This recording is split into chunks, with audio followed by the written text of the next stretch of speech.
ഇതൊരു മയ്യത്താണ് എന്ന ഒരു പരിഗണന പോലും നൽകില്ലല്ലോ ആ പള്ളി കമ്മിറ്റിക്കാർ. വല്ലാത്ത വേദന ഉണ്ടോ. കാരണം മയ്യത്ത് പള്ളിയിൽ വന്ന് എത്തുന്നുണ്ട്. മയ്യത്ത് എത്തിയപ്പോൾ മയ്യത്തിനോട് കാണിക്കേണ്ട ഒരു അദബുണ്ട്, അതുപോലും നൽകില്ല എന്ന് പറയുമ്പോൾ ഈ സംഭവം നടക്കുന്ന സ്ഥലമാണ് ഏറ്റവും വേദനിപ്പിക്കുന്നത്. ഇബ്രാഹിം ചെയ്ത ഒരു ക്രൂരത, മക്കൾക്ക് ഉമ്മയെ നഷ്ടപ്പെട്ട മുഹ്സിൻ്റെ പ്രായം 34 ചെറിയ പ്രായമാണ്. ഈ സംഭവം നാം മനസ്സിലാക്കണം. മയ്യത്ത് കൊണ്ടുവരുന്നു, അത് മരണപ്പെടുന്ന ദിവസവും ഓർക്കണം, മരണപ്പെടുന്ന മാസവും ഓർക്കണം. വളരെ വേദനിപ്പിക്കുന്ന ഒരു സംഭവമാണ് എൻ്റെ പ്രിയപ്പെട്ടവരെ നമുക്ക് കേൾക്കാൻ, വാർത്തയിൽ കാണാനൊക്കെ സാധിച്ചത്. വലിയ സങ്കടമുണ്ട്. മനുഷ്യൻ്റെ ഈ സംഘടനം പ്രവർത്തനത്തിലുണ്ടാകുന്ന വൈരാഗ്യം, വിദ്വേഷം എന്നുള്ളത് നമ്മുടെ ഈ പ്രവർത്തനയ്ക്ക് മറ്റുള്ളവർക്ക് മാതൃകയാകേണ്ടതല്ലേ? സംഘടനയെ ചൊല്ലിക്കൊണ്ട് ഇത്രയും ക്രൂരമായ ഒരു മനുഷ്യനോട് പെരുമാറണം. ഇത് ആരാണ് പഠിപ്പിച്ചത്? ഏത് നേതാക്കളാണ് പഠിപ്പിച്ചത്? മയ്യത്തല്ലേ, ഒരു യഹൂദിൻ്റെ മയ്യത്ത് പോകുമ്പോൾ പോലും മുത്തായ റസൂൽ എഴുന്നേറ്റ് ബഹുമാനിച്ചിട്ടുണ്ടെങ്കിൽ ഇതൊരു ഹാജുമ്മ, ആലിമ ഹാജുമ്മയുടെ മയ്യത്താണ്. അത് മരണപ്പെടുന്ന ദിവസം പരിശുദ്ധമായ സയ്യിദുശ്ശുഹൂർ, മാസങ്ങളുടെ നേതാവായ റമളാൻ്റെ അവസാനം 29 29 എന്ന് പറയുമ്പോൾ നമുക്കൊക്കെ അറിയാം ലൈലത്തുൽ ഖദ്ർ വളരെ പ്രതീക്ഷിക്കപ്പെടുന്ന ദിവസം കൂടിയാണ്. എല്ലാവരും പള്ളിയിൽ ഇത്തിക്കാഫിരുന്നു. റമളാൻ എന്ന് വിട പറഞ്ഞു പോവുകയാണ്.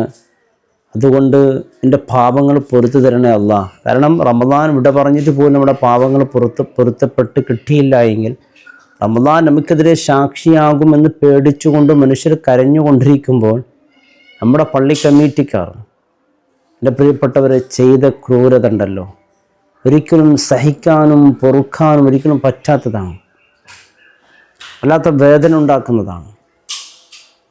പാവം ഉമ്മയുടെ മയ്യത്തുമായി അവർ വരുന്നുണ്ട്. മയ്യത്ത് മറമാടണം. അതിനിടയ്ക്ക് മറ്റൊരു സംഭവം വല്ലാത്ത വേദനിപ്പിക്കുന്നതാണ്. ഇസ്ലാമിൻ്റെ പേരും ചൊല്ലി, ഇസ്ലാമുമായിട്ട് ഒരു ബന്ധവുമില്ലല്ലോ,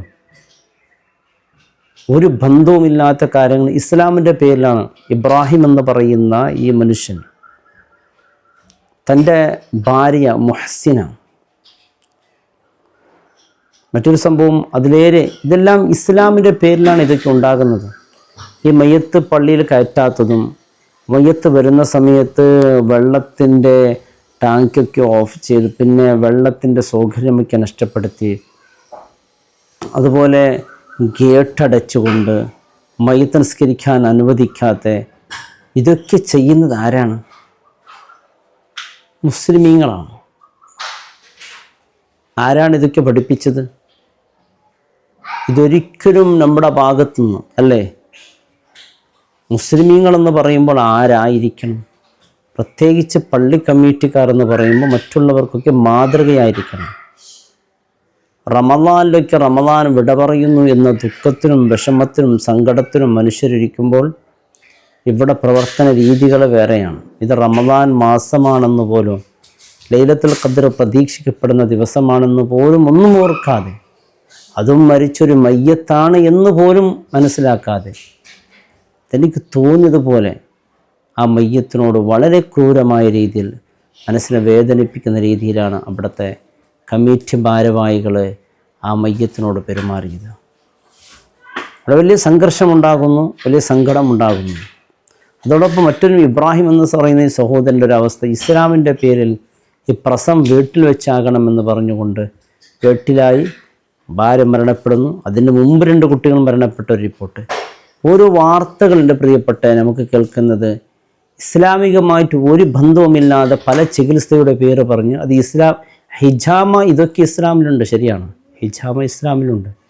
ഹിജാമല്ലാത്ത പല ചികിത്സകളും ഇസ്ലാമിലേക്ക് കയറ്റി ചേർത്തുകൊണ്ട് അതിനുവേണ്ടി ഇസ്ലാമിക ചികിത്സ രീതി, അന്യ പുരുഷന്മാരെ കാണാൻ പാടില്ല എന്ന ഒരു കാരണവും പറഞ്ഞു ഭാര്യ അത് മരിച്ച് മയ്യത്ത് വീട്ടിലുണ്ട്. മയ്യത്ത് വീട്ടിലിരിക്കുമ്പോഴോ മയ്യത്തിനെ കാണുന്നത് വല്ലാത്തൊരു അവസ്ഥയിലാണ് ഭർത്താവ്. ചെയ്ത ക്രൂരതയാണ്. ആ ക്രൂരതയിൽ ഭാര്യ മരണപ്പെടുന്നു. രണ്ടാമത് അന്യപുരുഷന്മാർ കാണാൻ പാടില്ല എന്ന് പറഞ്ഞ് പിന്നെയും ബഹളം. മരിച്ച മയ്യത്തിന് ഓർത്തിട്ട് വല്ലാത്ത സങ്കടത്തിലിരിക്കുമ്പോൾ ഇവൻ്റെ ബഹളം ഇതാണ്. നല്ല താടിയും തൊപ്പിയുമൊക്കെ വെച്ച് ചെയ്യുന്ന പ്രവൃത്തി ഇതാണ്. കേൾക്കുന്ന ആളൊക്കെ വിചാരിക്കട്ടെ, ഞാൻ വലിയ ഇസ്ലാമികമായി ജീവിക്കുന്നൊരു മനുഷ്യനാണ് എന്ന രീതിയിൽ ഇസ്ലാമികമായി ബന്ധമില്ലാത്ത ചില വിഷയങ്ങൾ കൊണ്ടുവരികയാണ്. ഈ മയ്യത്ത് കൊണ്ടുവരുന്ന സമയത്ത് ഈ പള്ളി കമ്മിറ്റിക്കാർ തടഞ്ഞ ഈ ജമാഅത്ത്, അതായത് നമുക്കൊക്കെ ഇപ്പോൾ പേര് പറയുമ്പോൾ തന്നെ നമുക്ക് ഞെട്ടുന്നൊരു പേരാണിത്. ഈ വയനാട് എന്ന് പറയുമ്പോൾ നമുക്ക് വല്ലാത്ത സങ്കടമുണ്ട്. കാരണം അല്ലാഹു പരീക്ഷിച്ച ഒരു നാടാണ് വയനാട്. ആ വയനാട് ജില്ലയിലെ വെള്ളമുണ്ടയിലെ പൊളിഞ്ഞാൽ എന്ന് പറഞ്ഞ സ്ഥലത്താണ് ഈ പള്ളി കമ്മിറ്റിക്കാർ ഈ അലീമുമ്മ എന്ന് പറയുന്ന അജുമ്മയുടെ മയ്യത്ത് പള്ളിയിലേക്ക് വരുമ്പോൾ ഇവിടെ ചെയ്ത് മയ്യത്ത് നിസ്കരിക്കാൻ പോലും അനുവദിക്കാതെ. കാരണം നമ്മുടെ സംഘടനയിൽ പെട്ട ആളല്ല, നമ്മുടെ പാർട്ടിയിൽ പെട്ട ആളല്ല ആ മയ്യത്ത്. അതിലൊരു കൗതുകമുണ്ട്. സലഫിയോ മുജാഹിദോ ജമാഅത്ത് ഇസ്ലാം അങ്ങനെ പുതിയ വാദക്കർ ഒരേ ആശയമാണ്. എന്നിട്ടോ ഇതിൻ്റെ ഇടയിൽ സംഘർഷമാണ്. ഇതൊക്കെ അണികളാണ്. നേതാക്കന്മാരൊക്കെ ഇതിൻ്റെ പിന്നിലോ അല്ലെങ്കിൽ സംഘടനയെ ഉയർന്ന നേതാക്കന്മാർ ഇത്തരത്തിലുള്ള വിഷയങ്ങൾ അവർ അറിഞ്ഞാൽ തന്നെ അവർ അത്ഭുതപ്പെട്ടു പോകും. ഈ അണികൾക്ക് തോന്നിയതുപോലെ ജീവിക്കാൻ അവർക്ക് അവരുടെ ഇഷ്ടം എന്താണോ അതവരുടെ നടപ്പിലാക്കണം. അവർക്കിഷ്ടമില്ലാത്ത ആരാളാണെങ്കിലും സംഘടനയുടെ പേര് ചൊല്ലിക്കൊണ്ട് ദൂരെയാക്കുക. യഥാർത്ഥത്തിൽ വ്യക്തിവൈരാഗ്യമായിരിക്കാം, പക്ഷേ വ്യക്തിവൈരാഗ്യം ഉള്ളതോടുകൂടി സംഘടനയിൽപ്പെട്ട ആളല്ല എന്ന് പറഞ്ഞാൽ പിന്നെ ആ സംഘടനയെ പിടിച്ച് എന്തിന്? കാരണം ജനബലം കൂടുമല്ലോ. ഒരു പള്ളിക്കവീഴ്ച എന്ന് പറയുമ്പോൾ ആ നാട്ടിൻ്റെ ഒരു സുപ്രീമാണ്. ഇത്തരത്തിലുള്ള വിഷയത്തിൽ വരുമ്പോൾ ശക്തമായി ഇടപെട്ടുകൊണ്ട് അതിനൊരു പരിഹാരം കണ്ടെത്തേണ്ടവർ അവർ തന്നെയാണ് ഈ മയ്യത്തിനോട് ഇങ്ങനെ ചെയ്തത്. അങ്ങനെ ആരെങ്കിലും പ്രശ്നമുണ്ടാക്കുമ്പോൾ ആ പ്രശ്നത്തിന് പരിഹാരം ഉണ്ടാക്കാൻ വേണ്ടിയല്ലേ ആ ജമാഅത്തിൻ്റെ ആളുകളെല്ലാവരും കമ്മിറ്റി തിരഞ്ഞെടുത്ത് അവർക്കൊരു ഉത്തരവാദിത്വം കൊടുക്കുന്നത്. ആ സമയത്ത് പോലും ഈ സംഘടനക്ക് മുൻതൂക്കം കൊടുത്തുകൊണ്ട്, സംഘടനക്ക് മുൻതൂക്കം കൊടുക്കാതിരിക്കുന്നത് നിങ്ങളുടെ ഇഷ്ടമാണ്, അതിന് ഞാൻ ചർച്ച ചെയ്യുന്നില്ല. എന്നാൽ മയ്യത്തിൻ്റെ സമയത്ത്, ആ മയ്യത്ത് കൊണ്ടുവരുന്ന സമയത്ത് നമുക്കിത് ചെയ്യാൻ പാടില്ല. അതൊക്കെ മുത്തായ റസൂലിന് ഇഷ്ടപ്പെട്ട പ്രവൃത്തിയല്ല. ഏത് സംഘടനക്കാരായാലും ഏത് പ്രവർത്തകന്മാരായാലും. പരിശുദ്ധമായ ദീൻ വളരെ ശത്രുക്കളായിരുന്നല്ലോ യഹൂദികൾ.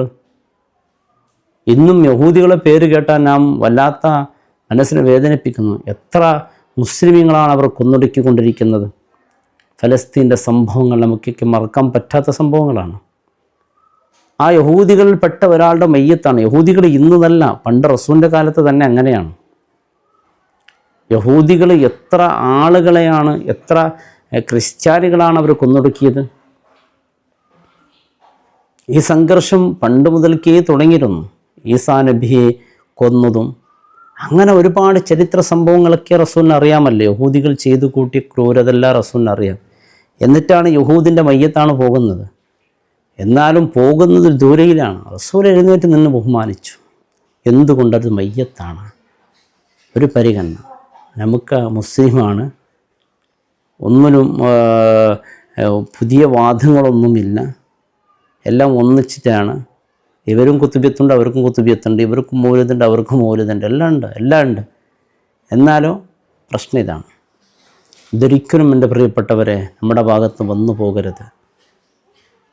മയ്യത്ത് ആയ സമയത്ത് നാം നമ്മുടെ മരണത്തെക്കുറിച്ച് ഓർക്കണം. നമ്മുടെ മയ്യത്ത് അങ്ങനെ വരുന്ന സമയത്ത് മറ്റുള്ളവരിങ്ങനെ ചെയ്താലോ? നമ്മുടെ സംഘടനയിൽപ്പെട്ട ആളല്ല, മയ്യത്ത് കൊണ്ടുവരരുത്. ആ കുടുംബത്തിന് എത്ര സങ്കടമാകും, എത്ര വിഷമാകും. അപ്പോൾ നാം അവരെ ആശ്വസിപ്പിക്കലല്ലേ ചെയ്യേണ്ടത്. മയ്യത്ത് മറമാടിയതിൻ്റെ ശേഷം നിങ്ങളെ സങ്കട തർക്കങ്ങൾ നിങ്ങൾ ചർച്ച ചെയ്തോ തീർത്തോളൂ. ഇത് മയ്യത്ത് കൊണ്ടുവരുന്ന സമയത്ത് നാം ചെയ്യുന്നൊരിക്കലും ശരിയല്ല.